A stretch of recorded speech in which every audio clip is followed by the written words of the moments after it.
Bab 105 dan 106. Kenalan baru. Tanpa pikir panjang Christine langsung mengemudikan mobilnya pergi dari sana. Sedikitpun dia tidak menoleh ke belakang, agar hatinya tetap kuat dengan keputusan yang telah dia ambil. Bohong jika Christine mengatakan tidak terluka dengan keputusannya tersebut. Sebab cinta di dalam hatinya untuk sang dosen sebenarnya masih utuh, namun ego di dalam dirinya pun tak mampu diabaikan begitu saja. Jika Pak Rafli bisa mengutamakan pekerjaan dibandingkan dia, maka Christine pun bisa melakukan hal yang sama. Christine tidak ingin hanya mengerti, tapi dia juga sangat ingin dimengerti. Namun hal sederhana seperti itu saja sang dosen tak mampu melakukannya, kekecewaan yang membuatnya mengambil keputusan fatal. Keputusan seperti ini memang lebih baik untuk kita berdua, gumam Christine. Berulang kali dia membuang nafasnya dengan kasar, coba membuang rasa mengganjal yang kini menguasai hatinya. Sementara Rafli memutuskan untuk tidak mengejar Christine sekarang. Saat ini sang kekasih sedang diselimuti oleh api amarah, maka apapun yang dia ucapkan sebagai pembelaan hanya akan terdengar sebagai sebuah kesalahan. Mobil Christine berhenti di lampu merah dan saat itu bertepatan dengan ponselnya yang berdering. Ada panggilan masuk dari Laura. "Ada apa?" tanya Christine langsung setelah dia menjawab panggilan tersebut. "Suaramu terdengar ketus sekali, pasti suasana hatimu sedang buruk. Ayo pergi denganku," ajak Laura. Dia bisa mengajukan ajakan seperti ini karena sekarang sudah memasuki jam pulang kantor. Kemarin adalah hari yang menyebalkan bagi Christine dan hari ini sang sahabat memberikan surat pengunduran diri. Laura ingin mereka menghabiskan waktu bersama. Dia berharap setidaknya sedikit saja bisa mengobati kesedihan sang sahabat. "Kamu tidak pergi dengan Arhan?" tanya Christine kemudian. "Tidak, dia justru meminta aku untuk menemani kamu lebih dulu." "Kenapa?" "Aku baik-baik saja. Aku tahu, hujan badai pun kamu akan tetap baik-baik saja. Tapi sore ini ayo kita pergi berdua, mungkin nanti Ranti akan menyusul." "Memangnya mau pergi kemana?" "Mall saja, bisa cuci mata, nonton atau sekedar duduk di kafe." Clarke Supermall ya." "Oke," balas Laura dengan antusias. Dari tempat yang berbeda mereka segera menuju tujuan yang telah disepakati. Selama perjalanan tadi, Christine juga menghubungi sang Momi agar tidak khawatir. Hari ini dia akan pulang agak malam karena berkumpul dengan teman-temannya. Meskipun Christine sudah tahu bahwa saat ini dia memiliki banyak penjaga bayangan, tapi dia tetap memberi kabar pada sang Momi.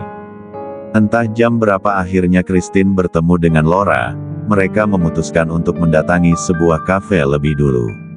Akan lebih baik berkeliling saat perut sudah kenyang. "Sela jadi kesini?" tanya Christine. Saat bersama dengan Laura, dia bisa sedikit melupakan tentang Pak Rafli, melupakan sakitnya hati saat menyadari hubungan mereka telah berakhir. "Jadi, mungkin 10 menit lagi.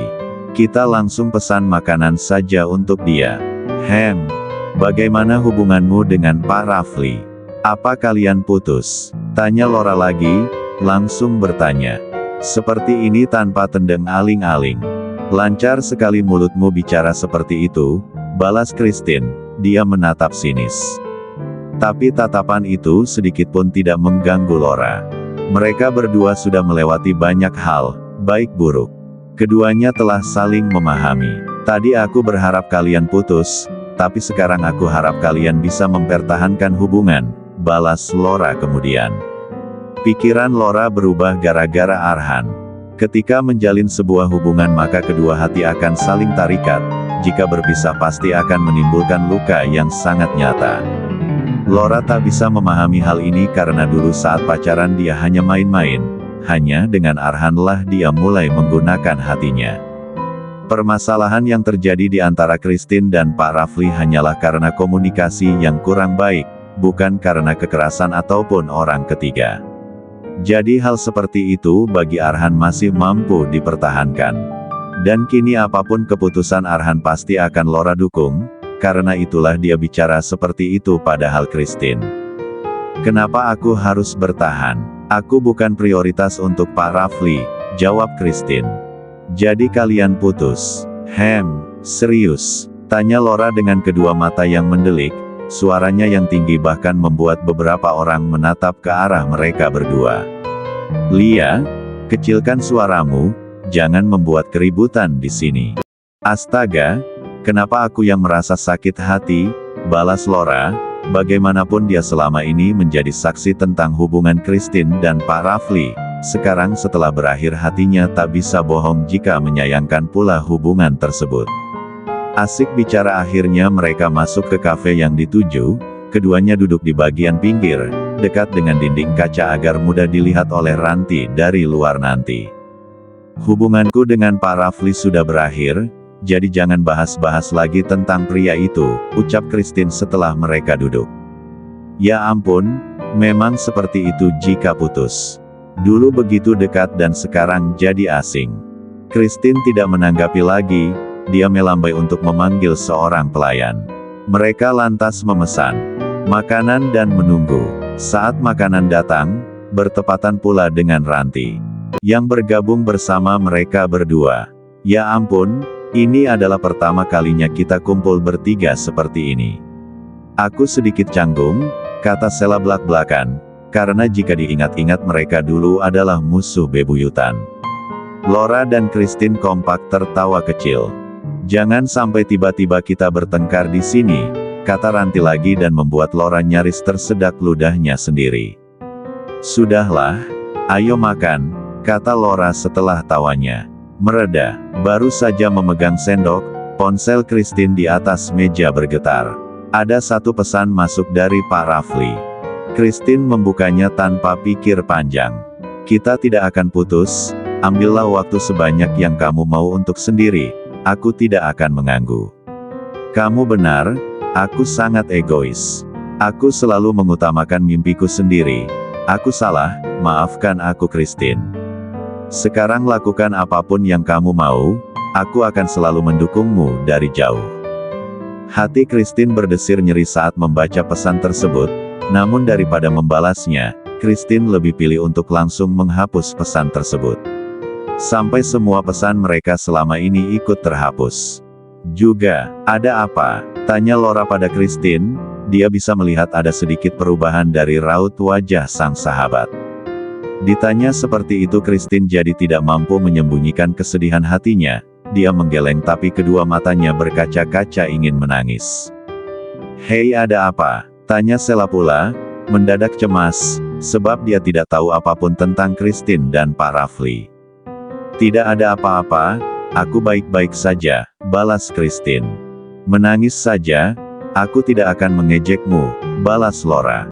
Lor, kenapa kamu bicara seperti itu? Jangan menangis Christine, sahut Ranti pula.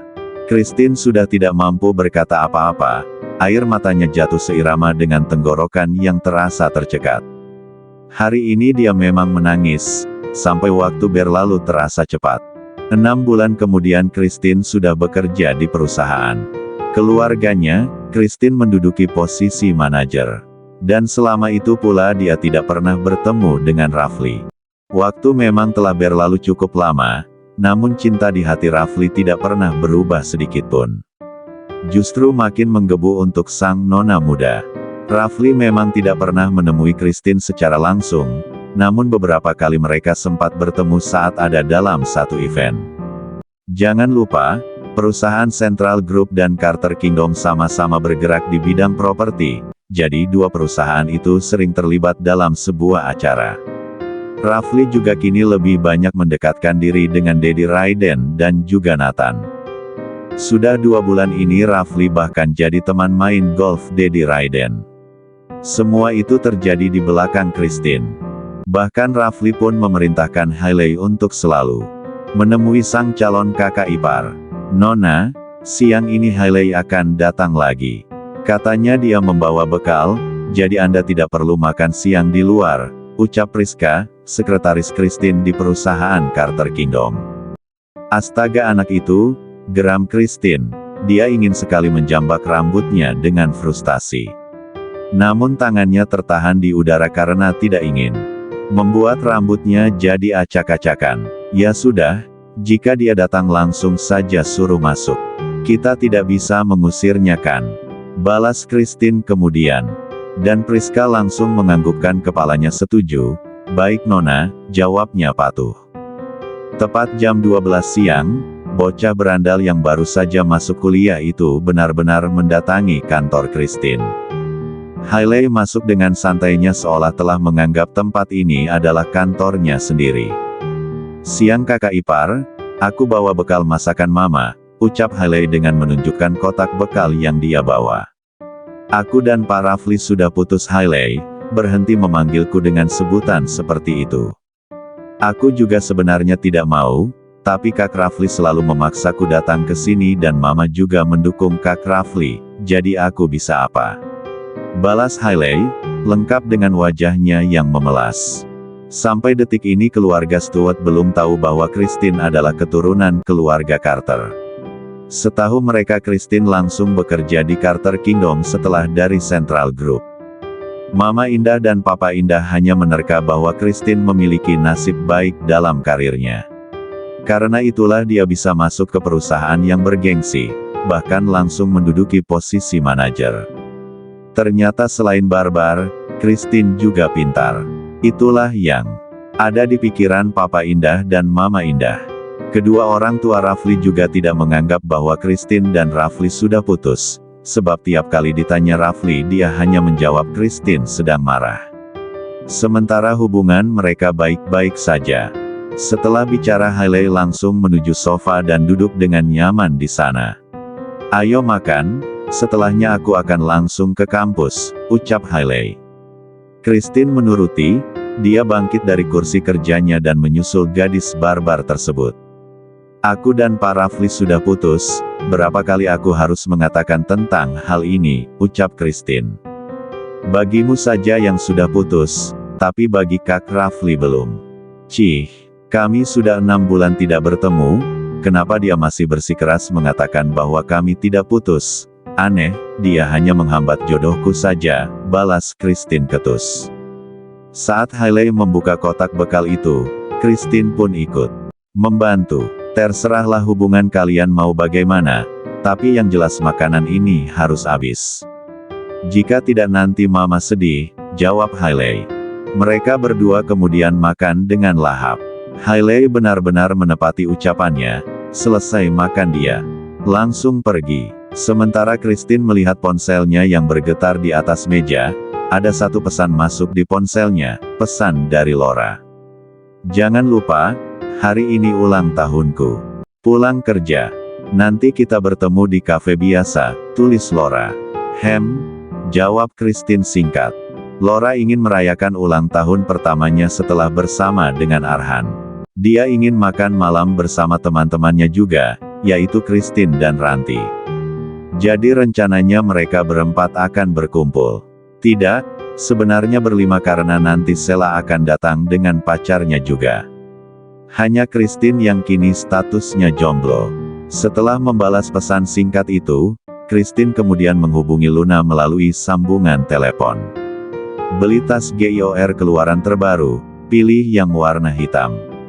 Bungkus dengan rapi, aku akan memberikannya.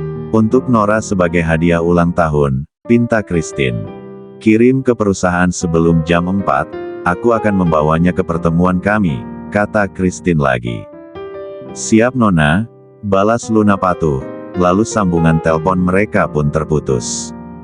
Tepat jam 5 sore Christine akhirnya meninggalkan perusahaan dengan membawa kado yang telah dia siapkan.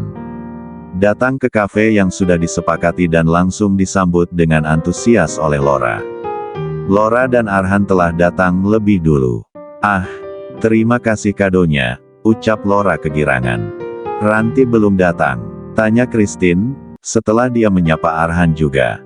Belum, dia selalu datang paling akhir, ledek Laura dan Christine terkekeh sendiri.